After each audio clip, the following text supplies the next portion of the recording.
Hey everyone, this is Ryder from Skip. I hope you're doing well. It's Saturday, February 6th. Very quick update today because there is new news from the SBA on the EIDL loan program that I have up right here. I'm going to talk about this in detail because there's some new guidance that hasn't been talked about before. EIDL grant versus EIDL loan. Everything you need to know about reconsideration, increasing your amount, and more. And I'm going to do a quick recap of PPP and third stimulus check. There's been news there as well. But I'll keep this video short. I hope you're having a great weekend, and thank you so much for subscribing and supporting our channel. Be sure to watch until the end. This 10-page document is by far the most comprehensive guide to EIDL loans, EIDL grants, SBA funding across the board that I've ever seen. I can't believe it's taken them almost a year for them to get this out, because I'm sure they have phone calls every day, thousands of phone calls every day, that could have been answered if people saw this. So if you find this helpful, of course, subscribe and also consider sharing with a friend, because chances are very good there are some questions on here that you've been wondering that I'm about to answer for you. I'm not going to go through every single FAQ question here, but I'm going to leave a link in the description. It's going to be on our app. We're going to put it on our app. You can get the app at trackeidlgrant.com. It's free, it takes 2 seconds to download, and this document will be right at the top, the latest post. So in tomorrow's video, I'm going to be answering questions from the comments from this video. So leave a comment if you have questions, whether it's about EIDL grant, loan, eligibility, reconsideration, more funding, or PPP related, or stimulus related, or anything else. Put it in the comments. I'm going to ignore all the spam. Again, I'm so sorry for the crazy amount of spammers across all of YouTube, not just our channel, but so many channels. But anyway, leave a comment in today's video. I will sift through them. If you spot a spammer, feel free to report it if you want. We know it's out of control. So that's in tomorrow's video, but let me talk about this that was released on Thursday from the SBA. What do I need to submit with my EIDL loan application? Okay, and I will link to this, by the way, in the description, and we'll put it on our app. So, two things. If you haven't requested an EIDL loan yet, you can, 2.75% interest for nonprofits, 3.75% interest for everyone else. It's a great deal. I believe you have a year deferment before you have to make a payment. So it's a really great program in terms of getting cash into your business and then having a very, very low interest rate. But here's what you need to know. If you have applied and you have not heard back from the SBA yet, do not apply again. That's their warning here, point 2. If you have questions, you can call them here, 1-800-659-2955, or email disastercustomerservice@sba.gov. We have heard that the email works better, so try email first. If you don't hear back from someone in a few days, try calling them. They can always pull up your file on the phone. And they have a pretty big call center right now. They've ramped it up significantly since last spring. If you need help completing the application, the SBA has resources as well. That's point 3 here. Number 4, my loan is currently in the reconsideration process. So this is relevant for many of you. Or I've requested more money. What will happen after the deadline passes? The application deadline and covered period have been extended until the end of 2021. So you have until December 31st, 2021. So applications in the reconsideration or resizing process prior to that deadline, end of this year, plenty of time, will continue to be processed. And even after December 31st, you have 6 months to request reconsideration. So we're talking about June 2022. If you want to be reconsidered, we've talked about the reconsideration process in a few of our videos, but you can email pdcrecons@sba.gov. So basically pdcrecons@sba.gov, or you can mail them as well, but I don't recommend that unless they specifically request for hard copies of something. So if you want to have reconsideration or you think you may be eligible for more money, there's more instructions here. And finally, the big question, what is the difference between the EIDL and the targeted EIDL advance? I'm not going to read all of this, but I've talked about the main differences in dozens of videos. In short, the EIDL is a long-term direct loan from the SBA. That's a direct loan, not from a private lender, but from the SBA directly. They have money available for this to give to you for a long term. This is a 30-year low-interest loan to help your business. Meanwhile, the EIDL advance, which is closed and not accepting new applications, was specific to COVID, as we know, specific to the CARES Act. Then more funding was allocated in the last bill, the one that was signed into law on December 27th. And the targeted EIDL advance, as we know, it's limited eligibility. One plug here, because I want to mention in every video if you are watching us for the first time. You can see if you are eligible for a targeted EIDL advance for free on our app. Go to trackeidlgrant.com. link in the description, or Hello Skip on the App Store. You can see eligibility and see how much you are eligible for. You can also track PPP loans and see progress there, vaccine progress, stimulus check progress, and other grant and loan trackers as well are available as options.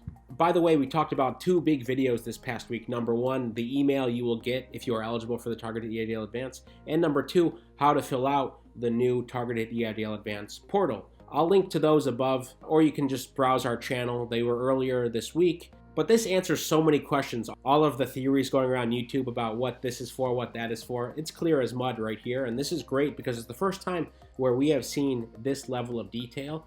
No one's really talked about this yet. So, you know, I like to spend my weekends looking at the SBA data room, seeing if they put out any new information that could be helpful for you. The big difference, obviously, the grants, aka advances, are emergency capital. They do not have to be repaid, and recipients do not have to qualify for or accept a loan. You can accept a grant, but not a loan. The loan is an option. This is the terms again, 3.75% APR, up to 30 years, not forgivable. First payment deferred for 1 year. So that's all there. Feel free to take a look.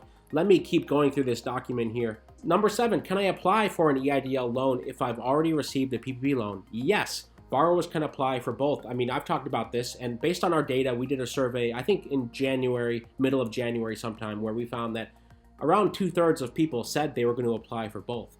Not only EIDL grant, by extension the loan, but also PPP. And that's one of our big pushes this time around, to say even if you thought that the PPP wasn't relevant for you, it probably is, and it's worth applying for, period. If you read the rules and you qualify. You know, this is all for illustrational purposes only. If you have doubts or questions, you should contact an expert. But in our experience, many people who qualify for EIDL grants and loans will also qualify for PPP funding. Go to trackpploan.com to apply for a PPP loan via Bluevine, or you can apply via Funding Circle or Credibly. Those links are right in the description. Numbers 8, 9, and 10 here talk about what you can use the EIDL funds for. The 9th point is part of the new law. Will the EIDL advance or targeted EIDL advance be subtracted from PPP loan forgiveness? The answer is no. That's brand new from the last bill, so that's good news. So if you got $1,000 and $10,000, you do not have to deduct that from the PPP. Many cases in the first go-around, we said, well, if you get a $5,000 EIDL grant and you're eligible for $5,000 on the PPP front, you know, it's not really worth applying for PPP because you're just going to have to deduct it and your net will be zero. But now that is not the case. So if that was your situation, $5,000 from the EIDL advance, well, this time it would be the full $10,000, and you could also get money from the PPP, and those are forgivable loans. Point number 12 here, because I don't want to belabor this, is what is the process, simply put, to get an EIDL loan? Number 1, apply at disasterloanassistance.sba.gov. By the way, this is a new page. I want to point this out because they have updated this recently. If you're curious and you want to read about it, it's much clearer now. They've made this look a bit better. You know, it's not just for the COVID emergencies, but other emergencies as well. So take a look, because even if you applied now, it's good to know that this money exists for anything that happens in the future. Then you'll get an email from an SBA loan officer with a loan quote. You would log in and receive and see what you're eligible for. Then you may have to upload some more information. They'll review your application, then they'll make a decision. That's basically it. And this is an important note, point number 14. If you received an initial loan quote, that does not mean you've been approved. We've heard this lots of times. You get an email, you log into your portal, you see, oh, 150K, 50K, 10K, but that is preliminary. That is preliminary. Once you receive the initial loan quote, you have to log in and answer a few questions and then submit for final review. Okay, that's the final review stage. It's basically saying, yes, I'm interested in whatever amount, because even if they offer you 150K, you can say, I don't want that much, I only want 50K, submit. Then the SBA will do the final review. A loan officer will do that for you. Finally, 15, how to make payments. I'm gonna do a full video on how to make payments because no one's really talked about this yet. You can go to pay.gov, but I went through the process to figure out what exactly to do. It's not the easiest, so I'm gonna do a full explainer on that. So of course, be sure to subscribe, and I will be covering that in a future video. And there's more questions here. What if I don't need as much money as I've been approved for? I have a business partner. Do I have to include them? Anyone who owns more than 20% has to be included on the form, by the way. What if I didn't accept the full amount that I was approved for originally? Can I now get the full amount? Again, this would be a reconsideration request. You have 6 months from the original offer, 6 months from the original offer to ask again. Like if you turned down 50K, now you want it, you basically could email PD pdcrecons at sba.gov to have them reconsider, and they'll have to review that manually. They tell you what to do here. What if you need more money than you've been approved for? You can ask for more if it's still under 150K or 6 months of working capital, whichever is less. An increase can be requested either before or after accepting the loan. If applicant is in urgent need of funds, accept the maximum loan amount offered and then request an increase by providing additional documentation. So that's one strategy. They say accept the amount you've been approved for, then ask for more money, as opposed to holding up the process by asking for more when you haven't received anything. So that's one tip the SBA gives. It's kind of nice of them to specify that. They also go over what to do if you've been declined and the reasons, the several reasons: unsatisfactory credit history, unverifiable information, ineligible non-US citizen, business activity not eligible, economic injury not substantiated, character reasons, failure to respond.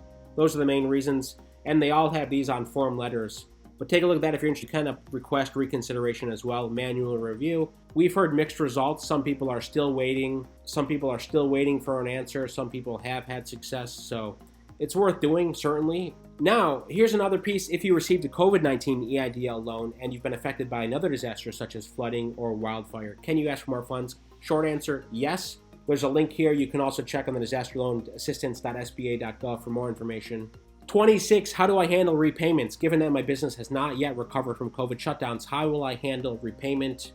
You can defer for a year, as I've mentioned. If you still need help, you can email the SBA and ask for help if you have financial hardship. How does the SBA define gross revenue and receipts? How does the SBA define cost of goods sold? What if somebody stole my identity to apply for and obtain EIDL assistance in my name? You can go to identitytheft.gov, but read what they recommend here first, and there's more answers to common identity theft questions. You can read all of this in detail on our app, trackeidlgrant.com. I'm going to leave it there today because I know there's a lot to digest, and I want to stop there. Quick recap of everything else. Targeted EIDL grants, people are getting emailed. You can see what you're eligible for on our app. EIDL loans, here we go. Everything you need to know is right in this video. PPP loans, lenders are processing more and more and more. We hope many of you still waiting will hear this coming week, but links to apply are in the description. And finally, third stimulus check. It's looking good for $1,400. However, we don't know what the income cutoff will be. It may be for $75,000 income or less, or $40,000 or $50,000 or less.